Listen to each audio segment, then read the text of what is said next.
plemena Benu Sada u Meku stigla Halima da dojina majka bude, ah Muhammeda jetima da dojina majka bude, ah Muhammeda jetima. Mubarek je mlijeko tvoje iz pustinje, majko znana, svaka kaplja mlijeka tvoga za roba je odabrana. Svaka kaplja mlijeka tvoga za roba je odabrana.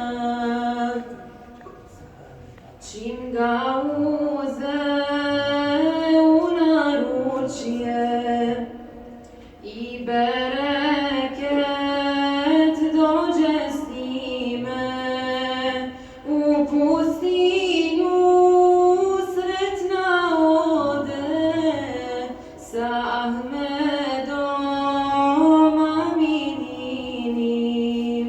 U pustinju sretna ode sa Ahmedom Amininim.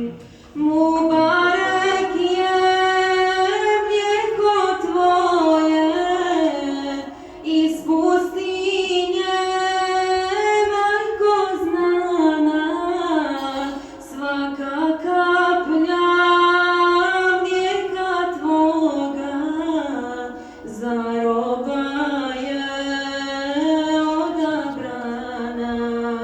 Svaka kaplja mlijeka tvoga za roba je odabrana. Na pustinjskom zraku čistom Muhammed je sretan bio, u plemenu Benu Sada 4 ljeta boravio. U plemenu Benu Sada 4